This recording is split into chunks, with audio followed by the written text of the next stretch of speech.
Welcome back to Smart Net. तो last video में हमने डिस्कस किया था थर्मोडायनेमिक्स के लॉज ऑफ थर्मोडायनेमिक्स। ठीक है। तो उसमें ना कुछ कुछ की कॉन्सेप्ट जैसे इंट्रॉपी है, एंथैल्पी है, ये सब चीजें हैं।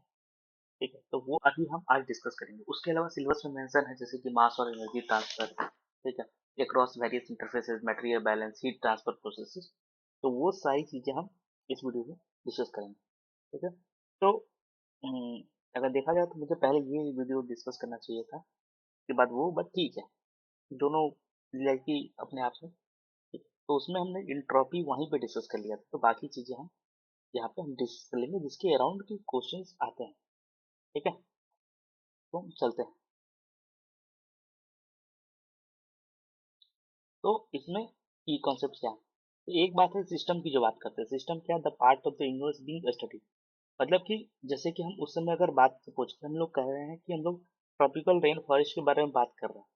ठीक है, सपोज कि ट्रॉपिकल रेन फॉरेस्ट अगर कहीं लिखा है और उसके बारे में हम बात कर रहे हैं, तो वो एक सिस्टम हो गया, उसमें सिर्फ ट्रॉपिकल रेन फॉरेस्ट।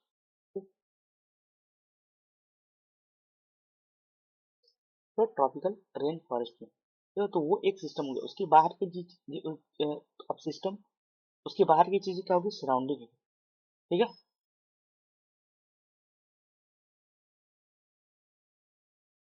तो एक है, उसमें सिस्टम भी दो तरह के हैं, दो या तीन अगर कहा जाए तो।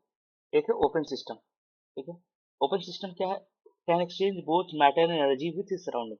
ये ट्रॉपिकल रेन फॉरेस्ट के बाहर जैसे कि कह सकते हैं ग्रासलैंड है या जो भी है, तो वो एक ये सिस्टम सपोज थे, इससे वो एक्सचेंज कर सकता है मैटर और एनर्जी दोनों अपना सराउंडिंग से। एक फॉरेस्ट इको सिस्टम है, उसमें सोलर एनर्जी आता है, CO2 ऑब्जर्व करता है, वाटर आता ऑब्जर्व करता है, रिलीज क्या करता है, ऑक्सीजन करता है वाटर वेपर को, एक्सचेंज न्यूट्रिएंट्स करता है किसी सॉइल से, एटमॉस्फेयर से। तो सॉइल एटमॉस्फेयर का एक अलग सिस्टम है ना। तो एक फॉरेस्ट क्या है, ओपन इकोसिस्टम की तरह काम कर रहा है जैसे, तो उसमें मैटर और एनर्जी दोनों अपने सराउंडिंग से एक्सचेंज हो रहा है। ठीक है। फिर है बात क्लोज सिस्टम की, तो वो क्या कर सकते हैं, can exchange energy but not matter with its surrounding. ठीक है, वो क्या कर सकता है, exchange energy but not matter with its surrounding. जैसे कि एक सील्ड बॉटल ऑफ वाटर है।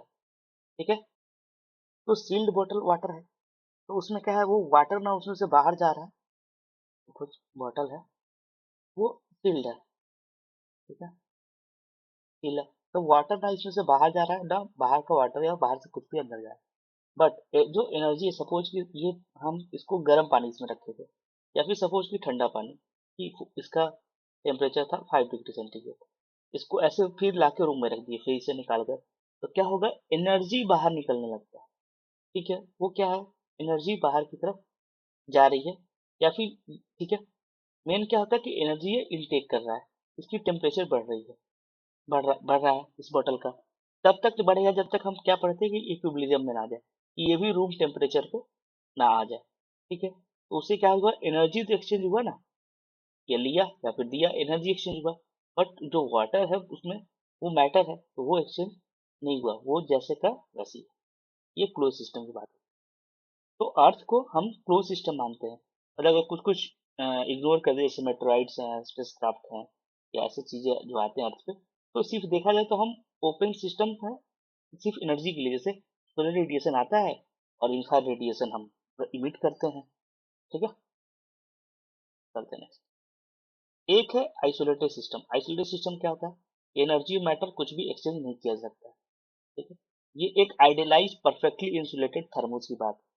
ठीक है, एकदम मतलब हाइपोथेटिकल है कि परफेक्टली इंसुलेटेड है, ना उसे एनर्जी बाहर जा रहा है, ना ही उसे क्या बोलते हैं, मैटर बाहर जा रहा है। ठीक। कई बार तो यूनिवर्स को, पूरे यूनिवर्स को हम आइसोलेटेड सिस्टम कर कंसिडर करते हैं। मतलब पूरे यूनिवर्स को जितना कुछ है, सब कुछ पूरा यूनिवर्स के अंदर जितने भी बहुत सारे मिलियंस बिलियंस ऑफ गैलेक्सीज है, मिलियन बिलियंस ऑफ स्टार है, सबको इंक्लूडेड कि हाँ भाई वो एक आइसोलेटेड सिस्टम है। ठीक है, उसके बाद है नेक्स्ट सराउंडिंग्स। सिस्टम के बाद आता है सराउंडिंग। तो everything outside the system that can interact with, exchange energy या मैटर, उसको क्या बोलते हैं, सराउंडिंग। जैसे कि एक लेक सिस्टम है, तो सराउंडिंग क्या होगा, एटमोस्फेयर होगा, गैसेस का एक्सचेंज हो रहा है, अंडरलाइंग बेडरॉक होगा, एडजेसेंट लैंड होगा, जो मतलब सम एक्सचेंज हो रहा है, सॉइल उसके नीचे जो है उसमें अपना वाटर परकुलेट कर रहा है, तो ये सब चीजें। उसका यूनिवर्स क्या है? The system and is surrounding together, कि ये लेक और उसके आसपास में atmosphere, bed rock, addition land सब मिला के क्या हो गया? यूनिवर्स। ठीक है, चलते हैं। अब बात करते हैं इंटरनल एनर्जी। तो इंटरनल एनर्जी क्या है? जो total energy content with in system, जो सिस्टम है उसके अंदर जो टोटल एनर्जी है उसको क्या बोलते हैं? Internal energy. ये ये क्या है? Sum of all kinetic energy है due to motion of molecules, atoms, electrons, और potential energy due to intermolecular forces, chemical bonds of the component of system. ये काइनेटिक प्लस पोटेंशियल को मिला के टोटल एनर्जी एक सिस्टम का content होता है। तो फॉर्मूला क्या है? चेंज इन इंटरनल एनर्जी, जैसे अगर कोई उसमें चेंज हुआ इंटरनल एनर्जी तो डेल्टा यू, ठीक है, तो मतलब change in energy equals to U final. Energy final में कितना एनर्जी था और इनिशियल में कितना था उसको माइनस करेंगे फाइनल से, तो जो आएगा वो एनर्जी चेंज होगा। अगर निगेटिव में आता है तो सिंपल सी बात है कि एनर्जी, अगर इन जैसे ये बड़ा यूनिट है तो इसमें से एनर्जी बाहर निकला, अगर ये पॉजिटिव आता है तो एनर्जी इसमें आया। ठीक है, while absolute energy, internal energy is hard to measure, ठीक है, change in energy are more practical important। हाँ, एब्सोल्यूट नहीं मेजर कर सकते कई बार, तो चेंज लेकिन हम मेजर कर सकते हैं। ठीक है, ये पॉजिटिव कब होता है? जब हम गेन करते हैं, जब आ रहा होता है एनर्जी तो पॉजिटिव होगा। डेल्टा यू निगेटिव होगा जब एनर्जी हम लूज करते हैं। ठीक है, ये स्टेट फंक्शन और रिप्रेजेंट करता है चेंज इन एनर्जी को। ये क्या है? कौन सा फंक्शन है? स्टेट फंक्शन है। ठीक है, तो स्टेट और पाथ फंक्शन दो तरह के फंक्शन होते हैं थर्मोडायनेमिक्स में, तो उसको हम देखेंगे थोड़ी देर में, अभी जस्ट। उसके आगे क्या, जैसे कि एक एग्जांपल है कि एक गर्म कॉफी का ये कप है, उसके अंदर उसका इंटरनल एनर्जी हाई है, ये कोल्ड वन से जैसे हम रखे हैं लाके, धीरे धीरे वो कूल हो जाएगा। क्या होता है? उसका इंटरनल एनर्जी ट्रांसफर होगा सराउंडिंग में एज ए हीट, तब तक जब तक थर्मल इक्विलिब्रियम ना आ जाए, मतलब जो उसका सराउंडिंग है, जो एटमोस्फेयर है, सपोज रूम में रखे हैं, रूम का टेम्परेचर और इसके कप के कॉफी का टेम्परेचर जब तक बराबर ना हो जाए तब तक ये जो ट्रांसफर होता है हीट के रूप में। ठीक है, जैसे कि एटमोस्फेयर में वार्मिंग है तो green house gases trap more heat करते हैं, पता है। Internal energy of the earth atmosphere उसके कारण इंक्रीज होता है, उसके कारण क्या होता है? टेम्परेचर बढ़ता है। Similarly chemical energy in biomass, plant क्या तरह स्टोर करते हैं सोलर एनर्जी, सबको पता है, chemical as a chemical energy मतलब इंटरनल एनर्जी के रूप में अपने टिश्यूज में फोटोसिंथेसिस के समय। फिर दिस बायोमास जब वो डिकम्पोज होता है या फिर बर्न होता है तो इंटरनल एनर्जी उसका रिलीज होता है। सिमिलरली जियोथर्मल एनर्जी, कि उसके अर्थ के इंटीरियर में बहुत ज्यादा थर्मल एनर्जी है, ठीक है, बिल्कुल, ये उसका इंटरनल एनर्जी है, लेकिन उसको जब हम टैप करते हैं वो जियोथर्मल एनर्जी हो जाता है। ठीक है, तो ये कन्वर्जन भी होता है। जैसे कि when sunlight warms 1 meter cubic of 1 meter cube of water in a lake by 5 degree centigrade, इसको कैसे निकालेंगे? तो delta U equal to M into C into delta T. तो ये कितना, 1 मीटर क्यूब कितना होगा? 1000 kg हो जाएगा। ठीक है, इंटू 4.18 किलो जूल। ठीक है, ये मास हो गया। उसके बाद ये अपना सी हो गया और उसके बाद अपना टेम्परेचर हो गया 5 डिग्री सेंटीग्रेड। ठीक है, कितना वार्म करना? 5 डिग्री सेंटीग्रेड, तो इतना जूल एनर्जी लगेगा। ठीक है, energy is stored as increase molecular kinetic energy, higher internal energy in the water. अब यहाँ पे फंक्शन की जो स्टेट फंक्शन और पाथ। स्टेट फंक्शन क्या है? Is a property whose value depend only on current state of the system, not how the system got there। अब समझते सिंपल सा, कि सपोज एक ये पहाड़ है, ठीक है, इस पहाड़ को पहुंचना, एक ये है कि सीधे चले जाएं पहाड़ पे पहुंच के, एक है कि गोल गोल घूम के जाएं। तो इससे मतलब नहीं है कि आप गोल गोल घूम के पहुंचे सीधे पहुंचे, मेन बात है कि पहुंचे। अभी आप यहाँ पे हैं, ठीक है, स्टेट फंक्शन में इससे मतलब है कि आप कहाँ पे हैं। ठीक है, कैसे पहुंचे इट डजंट मैटर। ठीक है, इसमें कौन कौन सा है? ये इंटरनल एनर्जी आता है, इंथैल्पी आता है, एंट्रोपी आता है, टेम्परेचर आता है, प्रेशर आता है, वॉल्यूम आता है। ठीक है, ये इंडिपेंडेंट है कौन सा रास्ते लिया उससे। If the system goes from A to state B, state A to state B, the change in state function is the same no matter what process और पाथ टेकन। कैसे पहुंचा ये मैटर नहीं करता स्टेट फंक्शन। ठीक है, state function में क्या क्या है? Internal energy, enthalpy, entropy, temperature, pressure, volume. ठीक है, नेक्स्ट है पाथ फंक्शन। पाथ फंक्शन क्या है? वो प्रॉपर्टी है जिसमें वैल्यू डिपेंड करता है specific path taken to go from one state to another.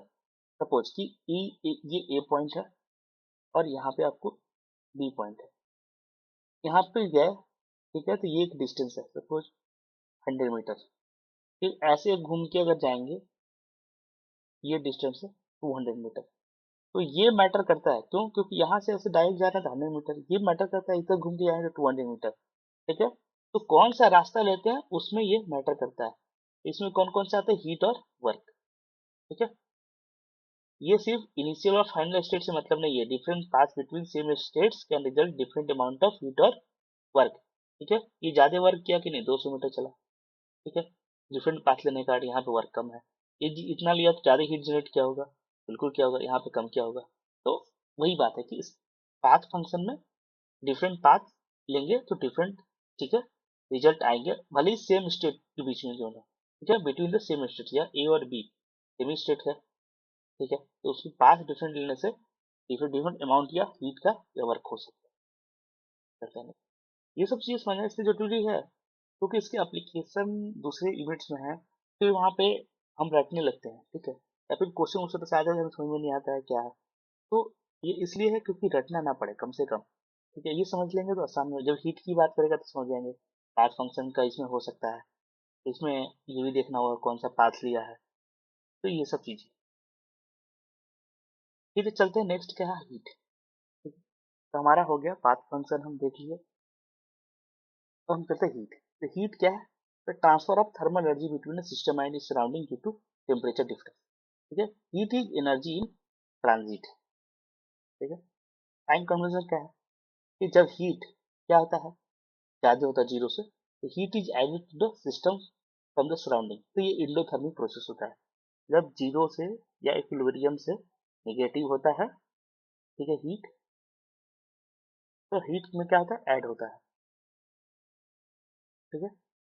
Heat is added to the system from the surrounding. दूसरा क्या हो गया कि जब जो हीट है हमारा वो लेस देन द सिस्टम होता है जीरो से, तो heat is relieved from the system to the surrounding, ठीक है, एक्सोथर्मिक प्रोसेसेस होता है, ठीक है, ठीक है। जैसे मान लीजिए इसको सिर्फ 0 डिग्री इसको मान लेते हैं और ये 4 डिग्री है, तो सिस्टम से क्या होगा, इधर सराउंडिंग में आएगा, ठीक है, सिस्टम, ठीक है। Heat is added to system, जो सिस्टम है उसमें सराउंडिंग से हीट आएगा, ठीक है, क्यों? क्योंकि ये ज्यादा है। ये साइन कन्वेंशन हमें याद रखना। उसके बाद है ओशन वार्मिंग। तो ocean observe significant amount of excess heat from the atmosphere due to global warming, ठीक है। तो यहाँ पे क्या है, heat is greater than zero for the ocean system, endothermic process है, क्यों? क्योंकि जो ओशन ऑब्जर्व कर रहा है एक्सेस हीट एटमॉस्फेयर से। उसके बाद अर्बन हीट आइलैंड इफेक्ट। यहाँ पे क्या, सिटीज लगभग गर्म होते हैं सराउंडिंग से अपने रूरल एरिया से, क्यों? क्योंकि अर्बन सर्फेस में asphalt है, कंक्रीट है, वो क्या करते हैं, ऑब्जर्व कर लेते हैं हीट को और सोलर रेडिएशन को वो रखते हैं, और फिर ह्यूमन एक्टिविटी से भी तो हीट निकलता है, जैसे एयर कंडीशनिंग है, ये सब चीजें हैं। तो heat release more heat to the atmosphere, ठीक है। सिटी क्या करता है, मोर रिलीज करता है हीट एटमोसफियर में, इसलिए क्या हो गया, वो एक्सोथर्मिक प्रोसेस हो गया।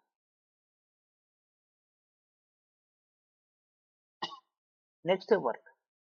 तो वर्क क्या है, the transfer of energy that occurs when a force called displacement, ठीक है, तो वो होता है work. In thermodynamics it is often associated with change in volume, mostly change in volume में ही रिलेटेड है, जैसे एडियाबैटिक लैप्सोड ये सब पढ़ेंगे ना, एयर पार्सल एक्सपेंड करता है, कॉन्टैक्ट करता है, वाटर एक्सपेंस को एक्सपेंड करता है, कॉन्टैक्ट करता है, ठीक है। चेंज इन वॉल्यूम से ही मोस्टली थर्मोडायनामिक्स में रिलेटेड है, ठीक है। इसका साइन कन्वेंशन क्या है, ये जो कॉमन है केमिस्ट्री इन्वायरमेंटल साइंस में, हम जो भी चीज पढ़ रहे हैं with respect to environmental science पढ़ रहे हैं, कि work is done on the system by the surrounding. क्या होता है, जब डब्ल्यू बड़ा होता है जीरो से, ठीक है, work is done by the system on the surrounding जब डब्ल्यू छोटा होता है जीरो से, ठीक है। इसका फॉर्मूला क्या है, एक्सपेंशन कंप्रेशन के डब्ल्यू इक्वल टू, ठीक है, minus P delta we. P क्या है, एक्सटर्नल प्रेशर है, और डेल्टा पी क्या है, चेंज इन द वॉल्यूम है, कि वॉल्यूम में क्या चेंज आ रहा है, और पी क्या है, एक्सटर्नल प्रेशर की बात कर रहा है, कि कितना लग रहा है। जैसे कि विंड टर्बाइन है, तो विंड मूविंग या डज वर्क, ठीक है, on the blades of turbine which is then converted into electricity. वहां पे क्या है, वर्क कर रहे हैं W greater than 0 as a turbine की। एटमॉस्फेरिक प्रोसेस जैसे expanding air masses, rising warm air है, do work on their surrounding. क्या होता है, राइजिंग एयर मास है वो क्या करता है, सराउंडिंग पे वर्क करता है। ठीक है, जो राइजिंग एयर मास होता है उसका क्या होता है, टेम्परेचर सराउंडिंग से ज्यादा होता है तो वो राइज करता है, वो एयर पार्टिकल राइज कर रहा है, तो फिर और हीट को बाहर क्या कर रहा है, उसे हीट निकल रहा है, ये और राइज कर रहा है। ये क्या हुआ, ये सराउंडिंग पे अपने काम कर रहा है ना, और यहाँ पे क्या हुआ, वो सिस्टम पे काम कर रहा था एयर। ठीक, चलते हैं नेक्स्ट। अब बात करते हैं इंथैल्पी की। इंट्रोपी हम लोग ऑलरेडी लास्ट वीडियो में डिस्कस कर लिए, लॉज ऑफ थर्मोडायनेमिक्स में, क्योंकि वो सेकंड लॉ मोस्टली इंट्रोपी पे ही है तो वो चीज़ वहीं पे डिस्कस करना ज़्यादा सेंस बनाता है। इंथैल्पी क्या है, फंडामेंटल थर्मोडायनेमिक प्रॉपर्टी है that help us to understand energy changes in environmental systems. कि ये एक फंडामेंटल थर्मोडायनेमिक प्रॉपर्टी है जो है समझ हमें मदद करता है एनर्जी चेंज कैसे होता है एनवायरमेंटल सिस्टम में जाने के लिए। ये पार्टिकुलरली यूजफुल किस में है, tracking energy transformation in process that occur at constant pressure which describes most environmental pressures occurring in our atmosphere, ocean या इको सिस्टम में। एंथैल्पी एच से रिप्रेजेंट करते हैं। ठीक है, represents the total energy content of a system combining both internal energy and the energy associated with pressure, volume, work. Mathematically कैसे define होता है, एंथैल्पी इक्वल टू, ठीक है, U plus PV. You plus PV मतलब internal energy plus pressure to volume.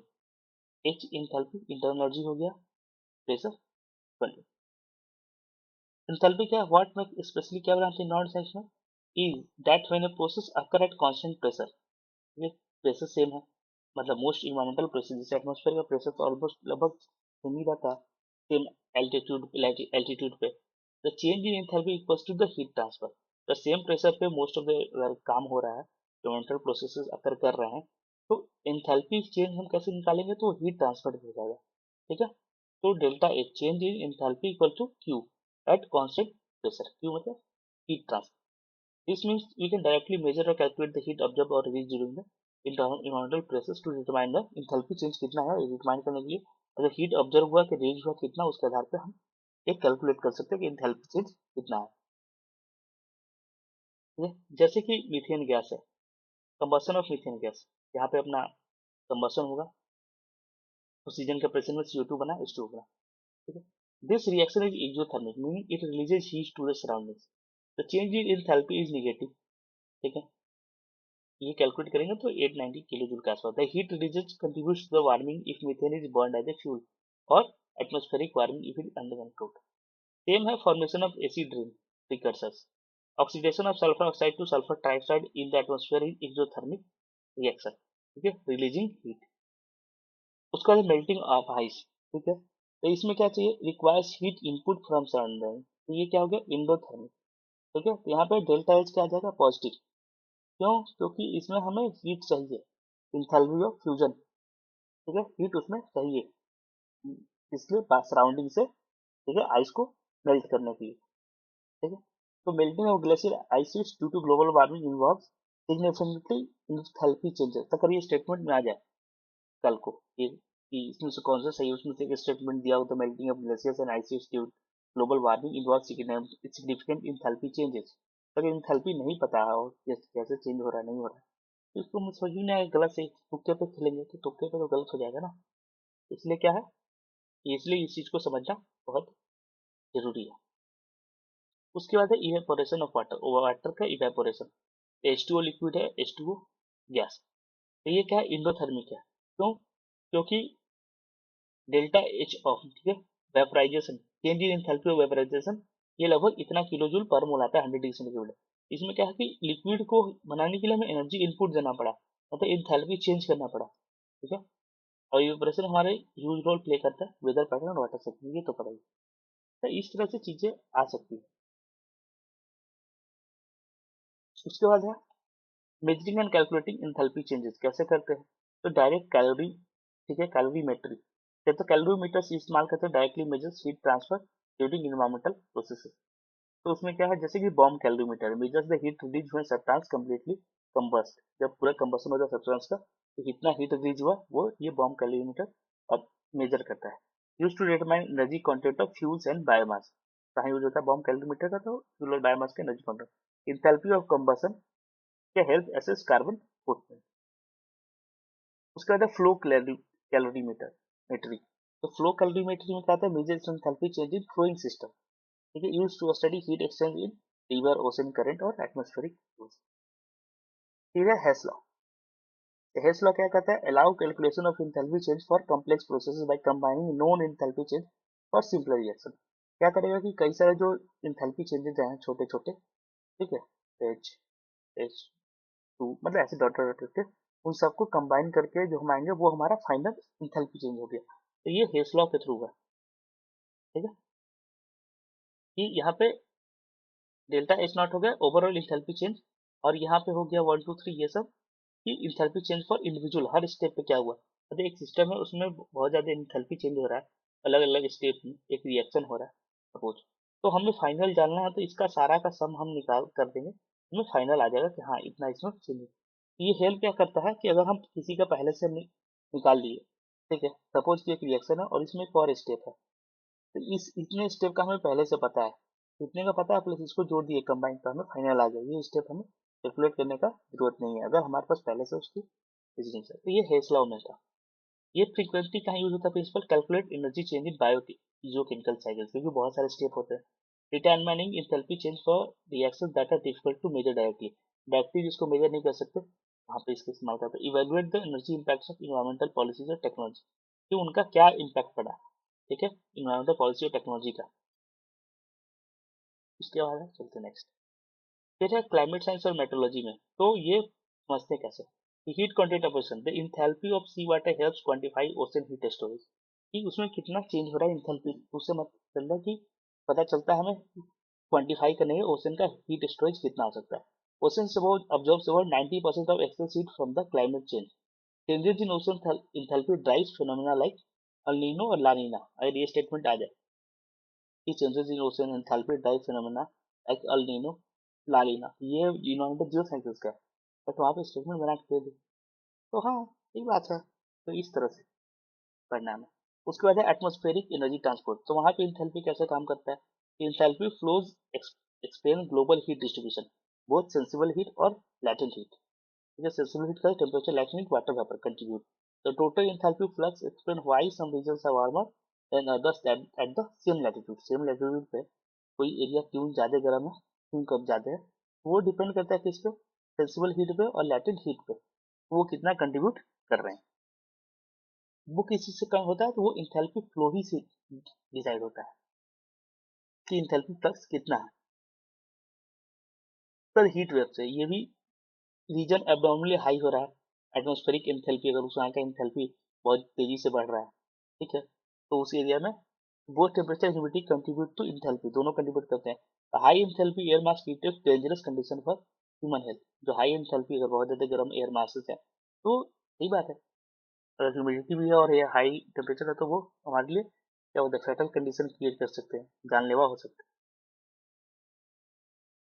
उसके बाद है ecosystem energetics है। Enthalpy helps track energy flow through ecosystem, जैसे primary production convert solar energy to chemical enthalpy, ठीक है। उसके बाद क्या कहता है, gross primary productivity represent total enthalpy capture, net primary productivity accounts for respiratory enthalpy loss. ठीक है, ऐसा ना कि convert solar energy into chemical enthalpy. Primary production क्या होता है, सोलर एनर्जी को केमिकल इंथैल्पी में करिए, वो एक तरह से हीट ही एनर्जी है ना, तो हम रखे हुए हैं, ठीक है, इंथैल्पी में। उसके बाद ग्रॉस प्राइमरी प्रोडक्टिविटी को टू टोटल इंथैल्पी कैप्चर का बात करता है। नेट क्या करता है, रिस्पिरेशन को मैनेज से करता है। तो इस तरह के स्टेटमेंट आ सकते हैं, ठीक है, तो इसके लिए हमें रेडी रहने का जरूरत है। उसके बाद है energy flow between topic level, तो each transfer involves enthalpy losses होता है, बिल्कुल होता है 10% of enthalpy transfer between topic, लगभग माना जाता है अराउंड 10% होता है, ठीक है। The rest is loss as heat, second law को जो फॉलो करता है। फिर डिकम्पोजिशन है, तो डिकम्पोजिशन का release stored enthalpy from dead organic matter. Enthalpy change during decomposition affect PAT का टेम्परेचर चेंज होगा इंथैल्पी चेंज से। The composing system manage this enthalpy flows for optimal decomposition, तो उससे हमें पता चलता है कि अगर हम जो कंपोजिंग सिस्टम बनाए हुए हैं उसमें इस इंथैल्पी फ्लोज को हमें बनाए रखना, मैनेज इंथैल्पी फ्लोज को ध्यान रखते हैं कि हाँ ज़्यादा कितना चेंज हुआ, अगर ज़्यादा हो रहा है तो उसको हम उस हिसाब से करते हैं कि फिर से इसको मेंटेन कर सके ताकि ऑप्टिमल डिकम्पोजिशन उसको हो सके। तो ये सब हमारा रियल लाइफ एप्लीकेशन है इंथैल्पी चेंजेस का। फिर इंथैल्पी इन लेक टर्नओवर, तो सीजनल जो लेक टर्न होता है वो इंथैल्पी से प्रिंसिपल से समझा सकता है। ठीक है, कैसे? तो summer stratification creates layer of different enthalpy content. ऊपर का पानी गर्म हो गया, ठीक है, सबसे ऊपर इक्लिमिनियन है तो वो हाइयर इंथैल्पी है। क्यों? क्योंकि उसमें हीट आया, ऑब्जर्व किया उसने, हीट उस पर पड़ गया। नीचे का क्या है, वहां तक वो नहीं पहुंच पाया पूरा हीट, ठीक है, तो कोल्ड बॉटम लेयर है, लो इंथैल्पी, तो स्ट्रेटिफिकेशन हो गया। फिर थर्मोक्लाइन ने वो दोनों लेयर के बीच में, ठीक है, boundary between enthalpy layer, higher enthalpy और लोअर इंथैल्पी के बीच में जो लेयर है वो है थर्मोक्लाइन। फिर फॉल में जब फॉल का आता है समय कूलिंग का, तो सर्फेस वाष्प क्या होता है, इंथैल्पी अपने रेडिएशन और इवेपोरेशन के में लॉस कर देता है। Density increases as temperature decreases. When surface water enthalpy equals deep water enthalpy turnover occurs. जब क्या होता है, सरफेस वाटर का जो इंथैल्पी है वो डीप वाटर इंथैल्पी के बराबर हो जाता है, तब वो जो हम सोचते हैं लेक टर्नओवर, तो वही होता है। ठीक है, कि जब दोनों बराबर हो जाते हैं, जैसे रिलीज करते जा रहा है, रिलीज करते जा रहा है, नीचे का टेम्परेचर ऑलरेडी कूल है, ये उसके टेम्परेचर में जब इक्वल हो गया तो फिर लेक टर्नओवर का बात होता है यहाँ पे। फिर ये कंप्लीट मिक्सिंग का, तो कंप्लीट मिक्सिंग का था redistribute the enthalpy through out the lake. ठीक है, ये पूरे लेक में चारों तरफ एकदम कंप्लीट मिक्सिंग, तब चारों तरफ सेम, ऊपर नीचे चारों तरफ से। Oxygen deep surface water moves downward, nutrients इन बॉटम वाटर मूव्स अपवर्ड। ठीक है, entire lake approaches uniform enthalpy content. तो ये लेक टर्नओवर में ये होता है, ये भी इंथैल्पी से ही समझा सकते। चलते हैं नेक्स्ट। नेक्स्ट है इंथैल्पी के बाद हमारा एंट्रोपी, ऑलरेडी हम लास्ट लेक्चर में कर लिए हैं। Gives free energy, gives free energy combines enthalpy entropy to predict whether a process will occur spontaneously. ठीक है, गिव्स फ्री एनर्जी क्या करता है, इंथैल्पी और एंट्रोपी दोनों को कंबाइन करता है क्या चीज प्रेडिक्ट करने के लिए, कोई प्रोसेस स्पॉन्टेनियसली होगा या फिर नहीं होगा। तो G equal to H minus T S. ठीक है, गिव्स energy equal to enthalpy minus temperature into entropy. ठीक है, for a process to occur spontaneously, मतलब स्पॉन्टेनियसली हो कोई भी प्रोसेस, तो उसके लिए क्या होना चाहिए, डेल्टा जी, हमारा जो हमारा गिव्स फ्री एनर्जी चेंज है वो निगेटिव होना चाहिए, तब वो स्पॉन्टेनियस होगा। निगेटिव नहीं आ रहा है तो स्पॉन्टेनियस नहीं होगा। गिव्स फ्री एनर्जी हमें हेल्प करता है क्या, डिटरमाइन करने में विच केमिकल रिएक्शन और physical process will occur naturally in environmental system, ये कौन नेचुरली होगा। ठीक है, स्पॉन्टेनियस होगा मोस्टली वही नेचुरल होगा, याद रखेंगे। ये हमें प्रेडिक्ट करने में हेल्प करता है कि everything from mineral dissolution in ground water to metabolic reaction in organisms. तो change in gives free energy क्या होता है, डेल्टा जी इक्वल टू, तो डेल्टा ए चेंज इन, ठीक है, चेंज इन इंथैल्पी। ठीक है, enthalpy change minus temperature into change into entropy, दोनों क्या होना चाहिए, कांस्टेंट टेम्परेचर और pressure. Criteria for spontaneity at constant temperature और प्रेशर है, तो उस पर क्राइटेरिया क्या है, तो अगर डेल्टा जी, ठीक है, जीरो से निगेटिव है, जीरो से छोटा है, तो प्रोसेस कब स्पॉन्टेनियस होगा, will proceed without external energy input, बाहर से कुछ नहीं चाहिए। अगर डेल्टा जी बड़ा है, जो change in give free energy ज्यादा है, तो प्रोसेस नॉन स्पॉन्टेनियस है, मतलब स्पॉन्टेनियस नहीं है, बाहर से एनर्जी चाहिए इनपुट प्रोसेस को होने के लिए। और डेल्टा जी अगर जीरो के बराबर है तो सिस्टम का इक्विलिब्रियम में कुछ नहीं होगा, ठीक है, कोई प्रोसेस नहीं होगा, सब कुछ बैलेंस। ये एक्सप्लेन करता है Y water flows downhill decreasing potential energy. Chemical weathering rocks में क्यों होता है, क्योंकि नेगेटिव जी के कारण है, ठीक है, स्पॉन्टेनियस होता है, कोई एनर्जी इनपुट से नहीं हो रहा है। Certain politics degrade naturally by other persist, क्यों, क्योंकि कुछ कुछ अपना स्पॉन्टेनियस रिएक्शन हुआ, वो डिग्रेड हो गए, लेकिन दूसरे परसिस्ट इसलिए नहीं करे क्योंकि उनका डेल्टा जी जो change in gives free energy है वो जीरो से बड़ा है, तो उनके बाहर से एनर्जी आउटपुट देंगे, तब जाके वो रिएक्ट करेंगे या फिर कुछ फॉर्म में चेंज होगा या ब्रेक डाउन होगा। चलते हैं next। ठीक है, यहाँ पे कंसीडर करेंगे dissolution of calcium carbonate in acidic tank. ठीक है, मार्बल केमिस्ट्री, तो यहाँ पे आया अपना रिएक्शन हुआ, ठीक है, एसिडिक रेन में। ठीक है, तो अपना कैल्शियम बना, H2O बना और कार्बन डाइऑक्साइड बना। तो ये निगेटिव वैल्यू, इसमें इसका जो स्टैंडर्ड कंडीशन पे इस जब रिएक्शन को देखते हैं तो हमारा जो डेल्टा जी आता है, ठीक है, वो आता है जो changing free gives free energy आता है, वो है नेगेटिव में आता है -63.7 किलो जूल पर मोल। तो नेगेटिव इंडिकेट करता है कि प्रोसेस स्पॉन्टेनियसली हुआ। ठीक है, ये एक्सप्लेन करता है कि लाइमस्टोन स्ट्रक्चर या कैल्शियम रिच सॉइल डिग्रेड करते हैं एसिडिक इन्वायरमेंट में। उनको बाहर से एनर्जी देने की जरूरत नहीं है, वो आएंगे साथ में और रिएक्ट करेंगे और ऐसे हो जाएगा। डेली लाइफ जैसे कि रस्ट फॉर्मेशन है, आयरन ऑक्सीडेशन लगा, उसका भी निगेटिव जी होता है। क्यों? क्योंकि आयरन ऑब्जेक्ट ऐसे छोड़ देते हैं एक्सपोज टू ऑक्सीजन और मॉइस्चर में, तो वो अपने आप स्पॉन्टेनियसली क्या होते हैं, रस्ट होते हैं। उसमें बाहर से एनर्जी नहीं चाहिए। ठीक है, उनमें बाहर से हम जैसे अगर लोहे का छड़ छोड़ देते हैं और खुले में, तो हम ऑक्सीजन एटमोस्फेयर में मॉइस्चर है तो वो जंग लगना शुरू हो जाता है। कोई हम जाके उसमें एनर्जी थोड़ी देते हैं, हम कुछ उसमें ऐड नहीं करते हैं ना, वो अपने आप होता है।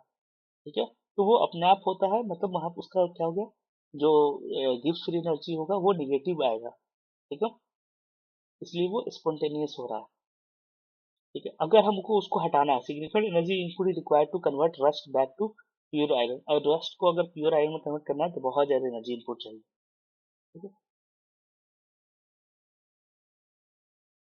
उसके बाद सॉल्युबिलिटी ऑफ पॉल्यूटेंट्स। तो ये सब ध्यान रखना है गिव्स फ्री एनर्जी का कहाँ कहाँ कैसे है। तो whether pollutant will dissolve in water can be predicted by delta G of the dissolution.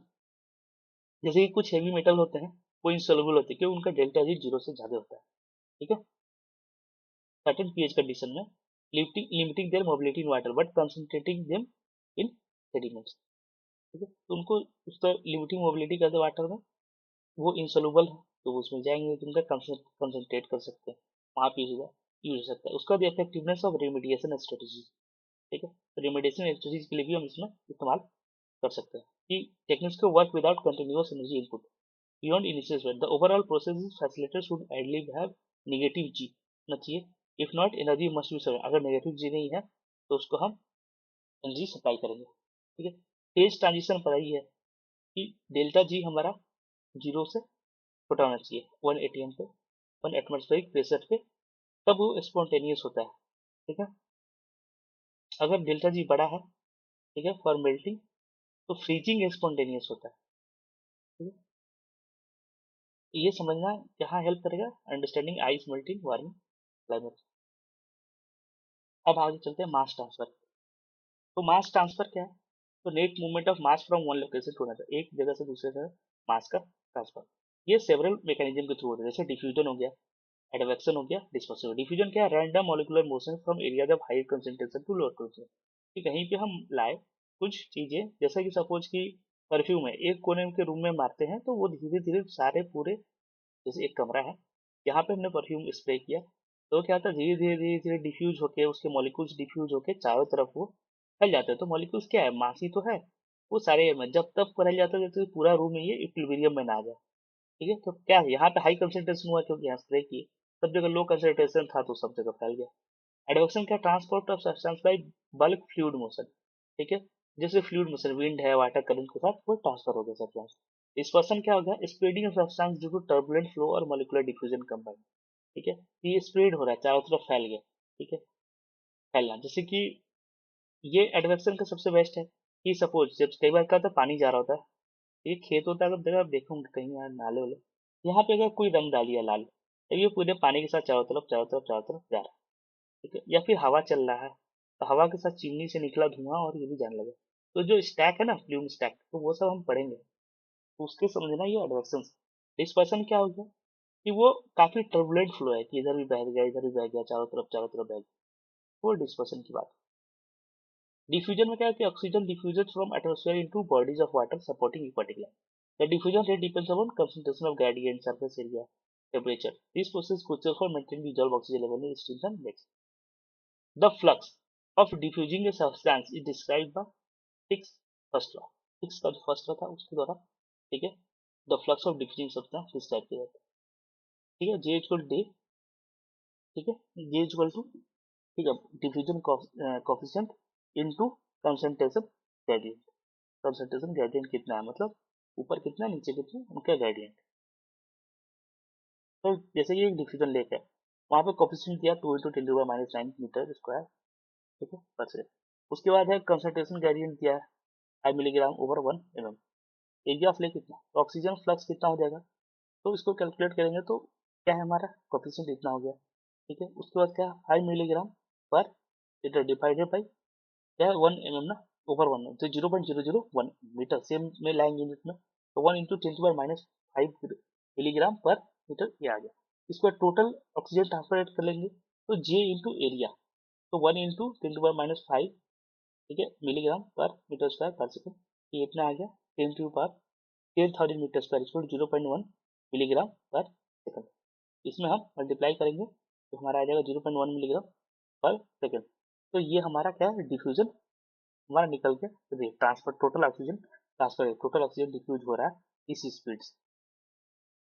उसके बाद oxygen dynamics in aquatic system, तो वही ऑक्सीजन का पढ़े, तो वो जो oxygen concentration depend on several mass transfer factor, कौन कौन से diffusion rate across air water interface, ठीक है, इनहांस बाय विंड और wave action, water temperature warmer water water, ठीक है, इसमें सवाल इस तरह के आ चुके हैं वार्मर, ठीक है, स्टेटमेंट वाले, warmer water holds less oxygen, warmer गर्म पानी है तो कम कम ऑक्सीजन है, ठीक है, कोल्ड वाटर में ज्यादा होता है। Diffusion rate across the air water interface, जो वहाँ पे पानी और वो सतह है ना, हवा मिलता है, तो डिफ्यूजन रेट वहाँ पे क्या है वो इनहेंस, अगर विंड है वेव एक्शन है तो ज्यादा डिफ्यूज करें। Biological oxygen demand from decomposing organic matter, की वहाँ का वो क्या हो रहा है उस पर डिपेंड करता है, फिर फोटोसिंथेटिक ऑक्सीजन प्रोडक्शन पर डिपेंड करता है, तो वहाँ पे डीजल ऑक्सीजन कंसंट्रेशन कितना रहे। एडवेक्शन फिर, ठीक है, तो एडवेक्शन हम पढ़े थे।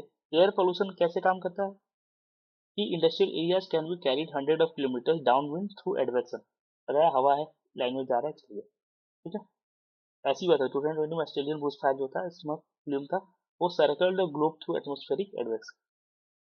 ठीक है, एक बार हम जो पढ़े थे अभी एग्जांपल कि फूड कलरिंग फ्लोइंग वाटर में रिवर सिस्टम में डाले तो सब जगह वो, ठीक है, एडवेक्शन के कारण ही वो चारों तरफ फैलता है, क्योंकि वाटर मूव कर रहा है उसके साथ साथ वो कलर भी मूव कर।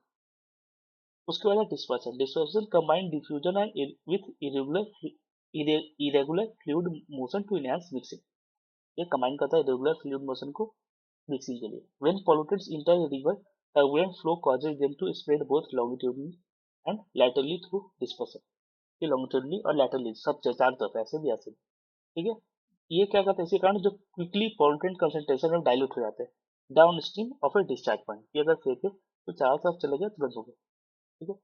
जैसे कि steering cream into coffee accelerate the mixing process through dispersion combining the mechanical motion with diffusion for faster more complete mix.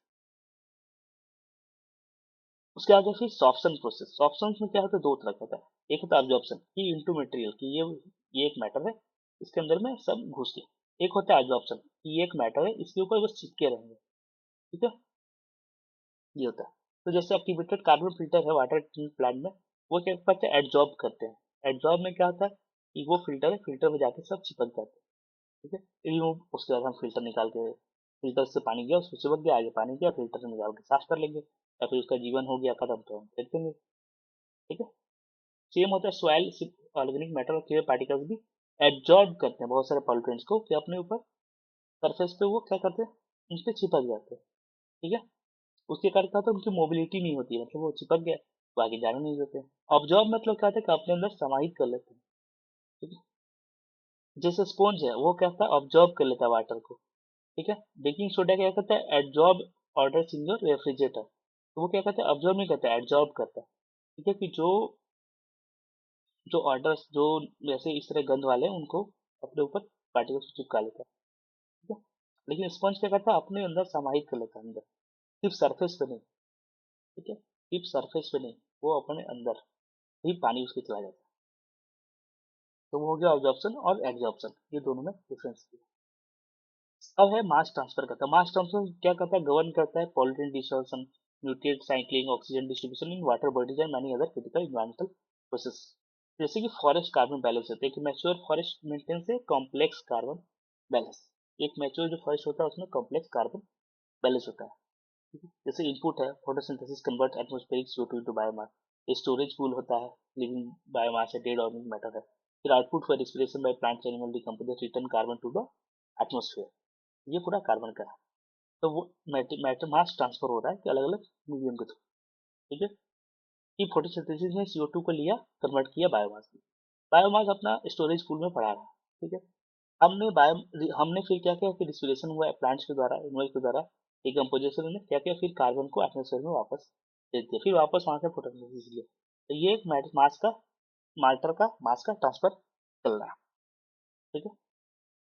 World forest collectively sequester 2.6 billion tons of carbon annually, about 33% of anthropogenic carbon emission. However, deforestation release करता है 1.6 billion tons of carbon annually, ठीक है। ये कहा था reducing this natural climate mitigation services को deforestation नुकसान पहुंचा रहा है। उसके बाद आता है एनर्जी ट्रांसफर का। Energy transfer occurs through three three main mechanism, conduction, convection और रेडिएशन। ये तीन मेन मैकेनिज्म है जिसके थ्रू एनर्जी ट्रांसफर, ठीक है। इसमें मास नहीं ट्रांसफर होगा, मैटर नहीं ट्रांसफर होगा। पहला कंडक्शन, ये दो समटाइम्स फिजिकल टच में है, ठीक है, वो एनर्जी ट्रांसफर। दूसरा है convection, heat transfer through mass movement in fluids. उसके बाद तीसरा है heat through electromagnetic waves radiation, जो अर्थ करता है रात में लॉन्ग वेव के थ्रू जाता है।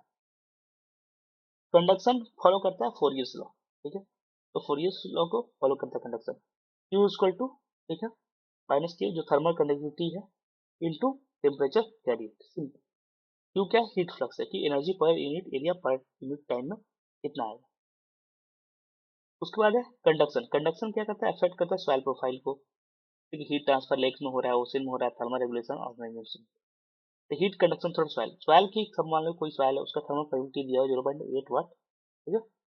उसके बाद आगे टेम्परेचर डिफरेंस है 15 डिग्री सेंटीग्रेड बिटवीन सरफेस और 1 मीटर डेप्थ में, तो एरिया 1 मीटर स्क्वायर। तो हीट फ्लक्स कितना आ जाएगा, हीट फ्लक्स कितना हो जाएगा हमारा, तो माइनस 0.8 इंटू डिवाइडेड बाई हमारा कितना था 15 डिवाइडेड बाई 1, ठीक है। टेम्परेचर 15 था, 1 मीटर डेप्थ का था 15 बाई 1, तो हमारा टोटल क्या आएगा minus 12 watt per metre square. Negative sign indicate करता है कि heat flows from hot to cold, तो हॉट सरफेस से कोल्ड की तरफ जा रहा है,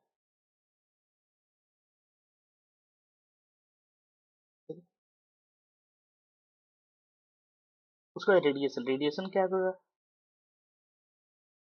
radiation heat transfer follows the radiative heat transfer follows the Stefan Boltzmann law. Radiation Stefan Boltzmann law, जो हमारा रेडिएशन होता है ना, ऐसे वो भी यही लॉ फॉलो करता है। तो क्वेश्चन भी याद रखते हैं। यहाँ पे क्या है, energy radiated per unit time equals to emissivity into Stefan Boltzmann constant into area into temperature kelvin, ठीक है। तो radiation is how earth receive energy from sun and how the green house effect operate, ठीक है। Radiative heat transfer from earth surface, surface area है suppose example दिया 100 metre square, मिसिविटी दिया है 0.95, 0 से 1 के बीच में होता है, ठीक है। अभी हम देखे थे 0 से 1 के बीच में। फिर बोल्ट्जमैन कांस्टेंट हमें पता है और सरफेस टेम्परेचर केल्विन में दिया है, तो कितना हो जाएगा एनर्जी रेडिएटेड, तो 0.95 इंटू ये बोल्ट्जमैन कांस्टेंट आ गया, ठीक है, इंटू 100 मीटर स्क्वायर हो गया। और टेम्परेचर का क्या था, टेम्परेचर का टू दी पावर 4, ठीक है, टेम्परेचर का टू दी पावर 4। तो इसको सॉल्व करने पर कितना आएगा 38,000 वाट, तो इतना एनर्जी रेडिएट हुआ। इतने सरफेस एरिया से जिसकी इमिसिविटी इतना है और टेम्परेचर इतना है। चलते नेक्स्ट। कन्वेक्शन डिस्क्राइब किया जाता है न्यूटन लॉ ऑफ कूलिंग के द्वारा। तो Q इक्वल टू, ठीक है, Q equal to h. H क्या है, कन्वेक्शन हीट ट्रांसफर कोफिशिएंट है, उसके बाद सरफेस एरिया है, उसके बाद है सरफेस टेम्परेचर, और दूसरा क्या है कि infinity equal to fluid temperature far from the surface, तो इसके द्वारा गवर्न होता है। कन्वेक्शन क्या ड्राइव करता है एटमॉस्फेरिक सर्कुलेशन को, ओशन करंट्स को, heat distribution in water bodies को, ठीक है। Convective cooling of earth surface, जैसे सरफेस एरिया इतना है, कोफिशिएंट दिया हुआ इतना है 25, और जब सरफेस टेम्परेचर एयर टेम्परेचर इतना है, तो हमें कैलकुलेट करना है क्यू, तो 25 हम लिख देंगे वाट। उसके बाद 100 मीटर स्क्वायर एरिया आ गया, उसके बाद इनके बीच का डिफरेंस 30 माइनस 20, तो इतना ज़्यादा हीट ट्रांसफर होगा, ठीक है। ये कूलिंग, ठीक है, convective cooling of earth surface, ऐसे हम निकाल सकते हैं कितना हीट ट्रांसफर हुआ इतना टेम्परेचर करने के लिए, इस एरिया में कितना कन्वेक्टिव ट्रांसफर हुआ एनर्जी का, ठीक है, हीट का, इतना वाट का एनर्जी ट्रांसफर हुआ। उसके बाद है मीडिया ऑफ ट्रांसफर। तो एयर एज ए मीडियम, तो उनकी थर्मल प्रॉपर्टीज क्या है, तो लो हीट कैपेसिटी होता है, बहुत कम, लो डेंसिटी भी होता है, लो थर्मल कंडक्टिविटी होता है। इस कारण से एयर क्या है, पुअर कंडक्टर है, ठीक है, but allow for significant energy transfer through convection. Poor conductor है बट वो अलाउ करता है सिग्निफिकेंट एनर्जी ट्रांसफर कन्वेक्शन। ठीक है, मास ट्रांसफर कैरेक्टरिस्टिक क्या है, gaseous diffusion coefficient are relatively high, gaseous मतलब तुरंत हो जाता है डिफ्यूजन के through. Advection dominates over diffusion in most environmental scenario, ये ज्यादातर एडवेक्शन के थ्रू ही होता है। टर्बुलेंट मिक्सिंग इनहांस करता है बोथ हीट और मास ट्रांसफर दोनों को इनहांस करता है टर्बुलेंट मिक्सिंग। उसके बाद आता है एयर एज ए मीडियम। तो कंसीडर, यहाँ पे देखते हैं, consider polluted distortion from A smoke stack, एक चिमनी से निकल रहा है पॉल्यूशन। विंड स्पीड है 5 मीटर स्क्वायर, डिफ्यूजन कोएफिशिएंट है 10 मीटर, ठीक है 10 metre square per second, enhance by turbulence, turbulence के कारण इतना ज्यादा है। इनिशियल फ्लूम था इतना, तो 1 किलोमीटर के बाद कितना हो जाएगा, तो विड्थ निकालना है, तो विड्थ निकालना है, तो 2 मीटर इनिशियल फ्लूम था plus 2 into 10 metre per square diffusion coefficient into ये 1 किलोमीटर का कितना हो जाएगा 1000 metre divided by wind speed क्या है 5 मीटर पर सेकंड। तो सपोज, ठीक है, 1 किलोमीटर डेवलप करने के बाद जो 2 मीटर का प्लूम विड्थ था वो 128 मीटर का प्लूम विड्थ हो गया। ठीक है, तो इसलिए क्या डेमोन्स्ट्रेट करता है कि एटमॉस्फेरिक डिस्पर्सन रैपिडली डायल्यूट्स पॉल्यूटेंट्स, ये तुरंत से चारों तरफ फैल जाते हैं। चलते हैं water as a transfer medium. तो वाटर का क्या है, थर्मल हाई हीट कैपेसिटी होता है, हाई कैपेसिटी हाई डेंसिटी भी होता है, मॉडरेट थर्मल कंडक्टिविटी होता है। तो वाटर को ये प्रॉपर्टी क्या बनाता है, एक्सीलेंट हीट स्टोरेज मीडियम और मॉडरेटर ऑफ टेम्परेचर फ्लक्चुएशन, कि उतना तेजी से नहीं होगा क्योंकि हीट कैपेसिटी इसका बहुत ज्यादा है, तो अपने अंदर काफी हीट को स्टोर करके रख सकता है, तो उतने सडन चेंजेस नहीं होंगे। अब मास ट्रांसफर का इनका बात कर ले, तो लोअर डिफ्यूजन कोफिशिएंट है कि एयर से तो कम ही है, इतना उतना फास्ट डिफ्यूजन नहीं होगा। स्ट्रॉन्ग स्ट्रेटिफिकेशन या लिमिट वर्टिकल मिक्सिंग की लेयरिंग बन जाती है, इसके बाद वर्टिकल मिक्सिंग बहुत मुश्किल हो जाता है। उसके बाद convection cells forms with temperature differences, convection cells बनते हैं टेम्परेचर डिफरेंसेस के कारण। सॉइल क्या है, तो सॉइल का है thermal property variable heat capacity है, वेरिएबल थर्मल कंडक्टिविटी है। ठीक है, क्यों, ये डिपेंड करता है मॉइस्चर कंटेंट और कंपोजिशन पे। मास ट्रांसफर क्या है, तो वेरी बहुत, इसमें तो कहाँ से डिफ्यूजन होगा, कैपिलरी एक्शन थोड़ा बहुत होता है। ठीक है, उसके बाद thermodynamics of ecosystem succession, ecosystem success demonstrate करता है फैसिनेटिंग थर्मोडायनेमिक प्रिंसिपल। जैसे अर्ली स्टेजेस में क्या होता है, हाई प्रोडक्टिविटी बायोमास रेशियो होता है, हाई एंट्रोपी प्रोडक्शन होगा, low energy storage efficiency. Late success जब मैच्योर हो गया तब क्या होगा, लोअर प्रोडक्टिविटी बायोमास रेशियो होगा, लोअर इंट्रोपी होगा पर यूनिट बायोमास पे, और हाई एनर्जी स्टोरेज इफिशियंसी होगा। ठीक है, उसके बाद बात करते हैं मटेरियल बैलेंस का। तो मटेरियल बैलेंस और ये mass balance is based on conservation of mass of principle, matter cannot be created और डिस्ट्रॉयड इन ऑर्डिनरी केमिकल और physical process. This concept is essential किसके लिए, tracking substance in environmental system और designing pollution control strategies के लिए। ठीक है, तभी हम लोग देखे थे उसमें मटेरियल बैलेंस कैसे होता है। ठीक है, तो ये हम देख ही लिए हैं कि कन्वेक्टिव कूलिंग का। ठीक है,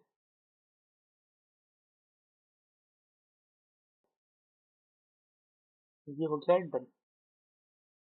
ठीक है,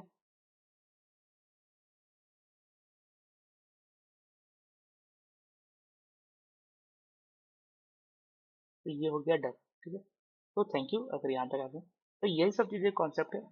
ठीक है, जो कि हमें जानना था थर्मोडायनेमिक्स में। इस तरह से जो थर्मोडायनेमिक्स के लॉज ऑलरेडी हम इसके पहले वाले वीडियो में देख चुके हैं, इंट्रोपी उसी में है, बाकी इंथैल्पी और हीट वर्क ये सब चीजें यहाँ पर देख लीजिए कैसे इन्वायरमेंटल साइंस के क्या बोलते हैं कॉन्टेक्स्ट में चीजों को, तो इसलिए ये सब इम्पोर्टेंट है। ठीक है, इससे रिलेटेड मैं इसका स्ट्रक्चर्ड A4 ऐसे ही पीपीटी डाल दूंगा, बट स्ट्रक्चर्ड A4 मैं कोशिश करूंगा कि मैं इसका नोट्स दे दूं। ठीक है, वो अपलोड करूंगा टेलीग्राम में, टेलीग्राम आईडी है, वहाँ पे जाके सर्च करना होगा स्मार्ट गेम प्रेप नेट, तो इस पे मिल जाएगा। ठीक है, उसको ज्वाइन कर लीजिए, उसकी इंपॉर्टेंट चीज़ें मैं अपलोड करूंगा, बाकी यूआईक्यूज के मैंने वहाँ पे पीपीडीज अपलोड कर दिए हैं।